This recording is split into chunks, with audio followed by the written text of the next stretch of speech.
Kwa majina vile mmesikia naitwa Janet Mura, lakini najulikana sana kama Janet Mkenya. Mimi ni naibu wa mwenyekiti DCP Nakuru County. Na kiongozi wetu ni Rigathi Gachagua.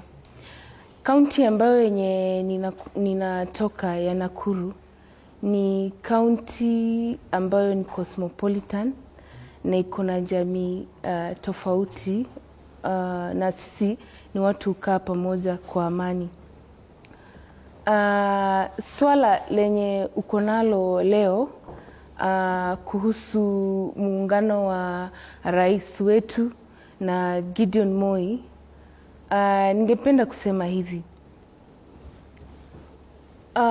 Mtu wenye ameweza kujisimamisha katika uongozi wenye amepewa, iwe ni kuwa kiongozi wa nchi mzima, iwe ni kuwa kiongozi wa kampuni fulani, iwe kiongozi katika cheo chochote. Wakati unaona mtu anaenda kutafuta watu kutoka nje wakuje wamsaidie, hiyo inaonyesha huyo mtu ako na udhaifu. Kwa hivyo alichukua kazi yenye yeye mwenyewe hawezi kufanya. Ndio maana anatafuta watu wengine waweze kumsaidia kufanya. Rais Ruto akitafuta kiti yake ya president, alikuwa na manifesto yake ya Kenya Kwanza. Hiyo manifesto sisi wenye tulikuwa huo wakati tunamsikiza, aliongea kama mtu anaelewa hiyo manifesto ni gani na anafaa kufanya nini, wapi, lini na akina nani.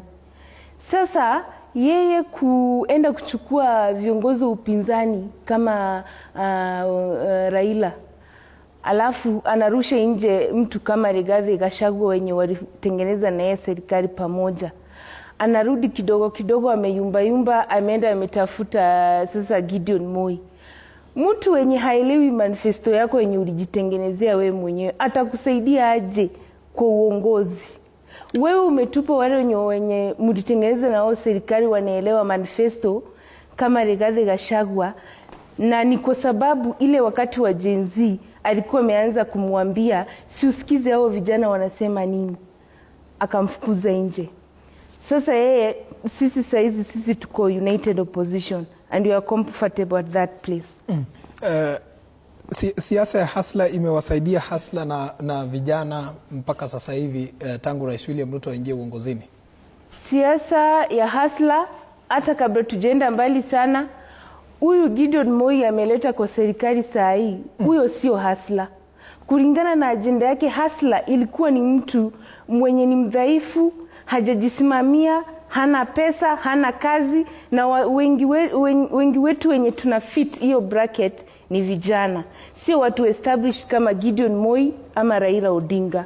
Na ningependa kuitirifiana na mwenzetu hapa wenye alisema vijana hawajielewi, vijana hawezi leta mabadiliko yoyote, vijana kazi yao ni kukunywa pombe huko nje. Tunafaa kujiuliza, kama wewe mzazi unaona vijana huko nje wanakunywa pombe peke yake, kama unaona hao vijana hawachukui IDs, hawaendi kuregister kama voters, wewe unafanya nini kama unataka tukue na uongozi mzuri? Badala ya kuwadhalilisha na kuwapiga mateke, sisi wenye tunaona wenzetu ni wadhaifu na hawachangamki vile inafaa, sisi tunafaa kuwape encouragement na tuwaambie waende wachukue nini, kura. Siasa ya hasla, hiyo ilikuwa siasa ya conmanship, kwa sababu watu wenye wamefaidika saizi na siasa ya Kenya Kwanza, wengi wao ni watu wenye wako na mifuko iko mzito, na wengi wao ni wenye wako established and from a well-to-do families. Na hiyo haikuwa matarajio ya wengi wetu wenye walikuwa wanatarajia serikali ya Kenya Kwanza itakuwa ni serikali ya kuangalia mtu ule ni maskini, ule ako pale chini. Kwa hivyo kuleta viongozi wengine wenye hawakuwa part of the agenda will not really bring us to the place that you're supposed to be as a country. Kwa sababu wao hawaelewi ile manifesto mzuri yenye alikuwa nayo. Kwa hivyo kuleta wa viongozi bila kusuruhisha kiini cha vijana kuwa settled, hiyo bado hatujapata solution. Ni kama kuosha kikombe nje, ndani kiwa chafu. Hiyo kikombe bado ni chafu.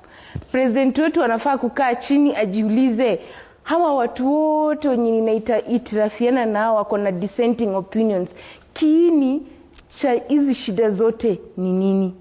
Akisuruhisha hiyo, atakuwa amesuruhisha shida za Wakenya na atakuwa ametuliza Wakenya.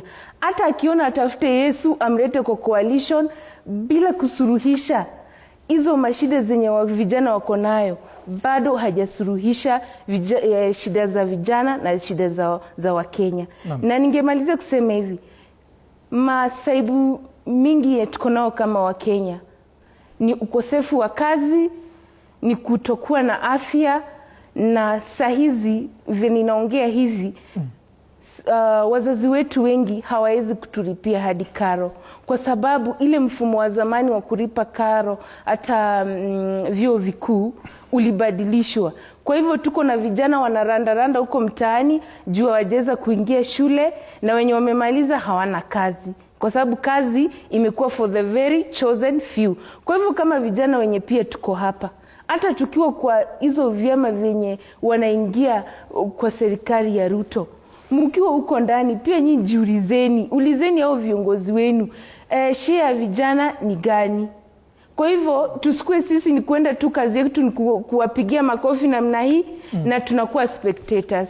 So hiyo mambo ya kusema vijana hawawezi na hawezi badilisha uongozi hii Kenya, hiyo nimekataa kabisa na lazima tupe vijana hope, na lazima tuwashikilie na tuwaelekeze. Asante. Asante sana Janet Moraa kwa kauli hiyo nzito ambayo